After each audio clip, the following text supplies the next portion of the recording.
Hello friends, అందరికి నమస్తే. Welcome to my teaching talkies. ఈ క్లాస్ ద్వారా మహాత్మా గాంధీ యూనివర్సిటీ పరిధిలో ఉన్నటువంటి degree second year 4th sem Sanskrit subject కి సంబంధించి లాస్ట్ ఇయర్ వచ్చినటువంటి క్వశ్చన్ పేపర్ జూలై 2023లో వచ్చినటువంటి క్వశ్చన్ పేపర్ అనాలిసిస్ తో పాటు రాబోయే క్వశ్చన్ పేపర్ ఎలా ఉండబోతుంది అనే ఒక చిన్న గెస్ ని కూడా నేను ఈ క్లాస్ లో ఎక్స్ప్లెయిన్ చేస్తా ఫ్రెండ్స్. సో జాగ్రత్తగా లాస్ట్ వరకు వినండి. ముందుగా నా ఛానల్ ని సబ్స్క్రైబ్ చేయండి. క్లాస్ కనుక నచ్చినట్లయితే లైక్ చేయండి. సో చూడండి, జూలై 2023లో వచ్చినటువంటి క్వశ్చన్ పేపర్ ఇది. సో మహాత్మా గాంధీ పరిధిలో ఉన్నటువంటి యూనివర్సిటీ అంటే మహాత్మా గాంధీ యూనివర్సిటీకి సంబంధించిన క్వశ్చన్ పేపర్ ఇది కాబట్టి మిగిలిన వాళ్ళకు ఇలా కాదు, ఒరిజినల్ ప్యాటర్న్ వేరే విధంగా ఉంటుంది. మనకైతే ఏ విధంగా ఉంటుందో ఒకసారి చూడండి. మీరు బుక్ లో ఉన్నట్టుగా కూడా ఉండదు. సో ఇక్కడ ఫస్ట్ క్వశ్చన్ ఒకటి చూడండి. సెక్షన్ ఏలో 6 క్వశ్చన్స్ ఇస్తాడు. అందులో 4 రాయాలి, ఒక్కొక్క దానికి 8 మార్క్స్ అని చెప్పేసి ఇచ్చాడు.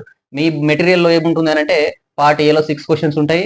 ఆ 6 లో 4 రాయాల్సి ఉంటుంది. ఒక్కొక్క దానికి 5 మార్క్స్, 20 మార్క్స్ ఉంటాయి అనమాట. కానీ ఇక్కడ 32 మార్క్స్ ఉంటాయి, ఒక క్వశ్చన్ కి 8 మార్క్స్ అని చెప్పేసి ఉంటాయి అనమాట. సో చూడండి, అందులో ఫస్ట్ క్వశ్చన్ ఏంటంటే భవభూతి ముద్దిశ్య నిబంధం ఏకం లిఖత అన్నాడు. నేను క్వశ్చన్ మొత్తం ఇక బోర్డు చిన్నగా ఉందని సరిపోక నేను ఇట్లా రాసిన, కానీ మీకు అర్థమవుతుంది. చూడండి, భవభూతి ముద్దిశ్య నిబంధం ఏకం లిఖత. భవభూతి అని అతన్ని ఉద్దేశించి ఒక సమ్ నిబద్ధం అంటే చిన్న లాంగ్ ఆన్సర్ లాగా చిన్నగా బ్రీఫ్ గా రాయండి అని చెప్పేసి అంటున్నాడు అనమాట. మనకి భవభూతి అనగానే మీ బుక్ లో తిప్పేస్తా ఉంటే ఉండదు. ఎందుకు ఉండదు అని అంటే బుక్ లో మీకు 2 కవి పరిచయాలు ఉంటాయి, శ్రీధర భాస్కర వర్ణేకర్, పివి కాణే. కానీ ఇది ఉండదు. ఇది ఎక్కడిది అని అంటే మనకి ఉత్తర రామచరితం అనే లెసన్ నుంచి, అనే గ్రంథం నుంచి తీసుకున్న లెసన్ ఒకటి ఉంది.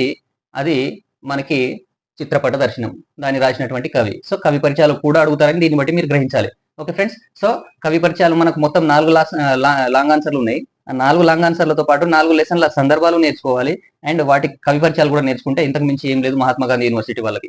కాబట్టి ఇక్కడ భవభూతి అనే వ్యక్తికి సంబంధించిన కవి పరిచయం ఇచ్చిండు. వీలైతే నేను ఈ కవి పరిచయం కూడా ప్రొవైడ్ చేస్తా. నెక్స్ట్ సెకండ్ చూడండి. సెకండ్ క్వశ్చన్ ఏమన్నాడంటే శ్రీధర భాస్కర వర్ణేకర్ లఘు వ్యాఖ్య లిఖత అన్నాడు.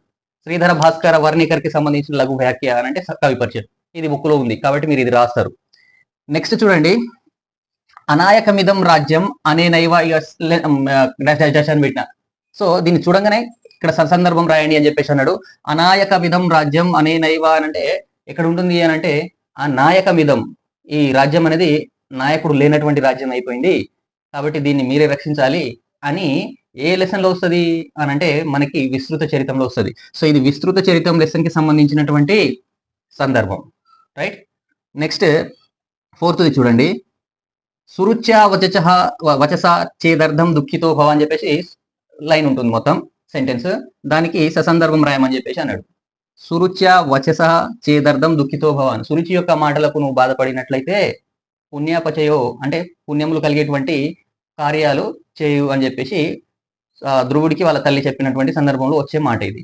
ధ్రువుడు అన్న కాబట్టి ధ్రువోపాఖ్యానం లెసన్ లో నుంచి సందర్భం వచ్చింది, రైట్. సో మనం ఈ 1 to 4 వరకు ఓకే నేర్చుకొని రాయొచ్చు. ఇక 5th క్వశ్చన్ చూడండి. ఈ 5th క్వశ్చన్ ఏదైతే ఉందో నచికేత సహా కార్యదీక్షాం వర్ణయత అన్నాడు. నచికేతుడి యొక్క కార్యదీక్షతను వర్ణించండి అని. ఇది మీకు లేదు, ఇది 6th సెమ్ లో ఉంటుంది. సో మహాత్మా గాంధీ అంటేనే మహా గొప్ప యూనివర్సిటీ అది. ఆ యూనివర్సిటీలో ఎక్కడి నుంచి క్వశ్చన్ పేపర్ వస్తుందో తెలియదు, క్వశ్చన్ అట్లా ఉంటుంది అనమాట. నెక్స్ట్ 6th క్వశ్చన్ కూడా చూడండి. ఇది కూడా ఉండదు. ప్రజాపతి దేవ మనుష్య అసురాణం కిం ఆదేశత అని చెప్పేసి, ప్రజాపతి బ్రహ్మ దేవతలకు మనుషులకు రాక్షసులకు ఏం ఆదేశించిండి అని చెప్పేసి ఇది కూడా 6th సెమ్ లో ఉంటుంది. సో మీకు ఈ 2 కూడా లేవు. పార్ట్ ఏలో సెక్షన్ ఏలా 4 క్వశ్చన్లు మాత్రమే ఉన్నాయి, ఇవి లేవు. వీటిని మనం గెయిన్ చేయడానికి అడగొచ్చు కదా అని అంటే అడగడానికి ఆస్కారం ఉంది, అడగొచ్చు. కానీ ఇవి కాకపోతే పైనవి లేవా అవి రాయొచ్చు కదా అని వాళ్ళు అనే ఛాన్స్ ఉంటుంది. కాబట్టి మనమైతే వీటిని నేర్చుకోవాలన్నమాట. ఓకేనా. సో ఇది ఒక్కొక్కసారి భవభూతి అడగొచ్చు, ఒక్కొక్కసారి దండి కవి అడగొచ్చు, అండ్ మిగిలినమేమో శ్రీధర భాస్కర వర్ణేకర్ అడిగిండు, ఇంకోసారి పివి కాణి అడగొచ్చు. అండ్ సందర్భాలు కూడా ఉన్నాయి. ఈ 2 లెసన్లకు సంబంధించినవి కాకుండా వేరే లెసన్లు కూడా అడగొచ్చు. అందుకే 4 లెసన్ల సందర్భాలు, 4 లెసన్ల కవి పరిచయాలు, 4 లెసన్ల లాంగ్ ఆన్సర్ నేర్చుకుంటే మనకి వేరే ఏం లేదు. గ్రామర్ పార్ట్ కూడా ఇవ్వాలి ఇక్కడ, రైట్. ఇది గుర్తుంచుకోండి. నెక్స్ట్ పార్ట్ బి చూడండి ఒకసారి. సెక్షన్ బిలో 3 క్వశ్చన్స్ ఇచ్చిండు. ఒక్కొక్క దానికి 16 మార్క్స్ చొప్పున 48 మార్క్స్ అనమాట. ఇంటర్నల్ చాయిస్ అయితే ఉంది. ఇక్కడ 7th ఏ ఏమి ఇచ్చిండంటే 1 2 3 4 అని ప్రతిపదార్థాలు 4 లైన్లు ఇచ్చిండు. సో ఈ క్వశ్చన్ పేపర్ నేను లాస్ట్ కి క్లాస్ అయిపోయిన తర్వాత పీడిఎఫ్ లో అటాచ్ చేస్తా, క్లియర్ గా కనబడకపోతే. ఇవన్నీ నేను క్వశ్చన్స్ ఏం రాయలేదు. సో ఆ ఏ క్వశ్చన్లు వచ్చినాయి, ఎట్లా వచ్చినాయి అని చెప్పేసి లాస్ట్ కి ప్రొవైడ్ చేస్తాను నేను. లాస్ట్ వరకు చూడండి వీడియోని. సో 4 ప్రతిపదార్థాలు ఇచ్చిండు. ఏవైనా 2కి ప్రతిపదార్థాలు రాయమన్నాడు. ఈ రెండింటికి ఒక్కొక్కదానికి 8 మార్కులు చొప్పున 16 ఇస్తాడు. లేదు ప్రతి పదార్థాలు రాయొద్దు అనుకుంటే ఆర్ అని ఇచ్చిండు, బి ఏమి ఇచ్చిండు అంటే వివేకానంద విజయం నాటకం అని చెప్పేసి దాని గురించి రాయమని చెప్పేసి అన్నాడు. వివేకానంద విజయం లాంగ్ ఆన్సర్ ఉంది మనకి. సో దాంట్లో సందర్భాలు కూడా ఉన్నాయి. ఆ సందర్భాలు కూడా మిగిలిన యూనివర్సిటీకి అయితే సందర్భాలు వస్తాయి దీంట్లోంచి, కానీ మనకు మాత్రం ఇక్కడ లాంగ్ ఆన్సర్ ఇచ్చిండు, అక్కడ ఏమి ఇవ్వలేదు. మేబీ మీరు అనుకునేరు ఒక్కొక్కసారి అట్లా కూడా ఇవ్వడు. కాబట్టి నా ఉద్దేశం ప్రకారం ప్రతి పదార్థాలు కంపల్సరీ నేర్చుకోవాలి 1 to 10 వరకు కనీసం.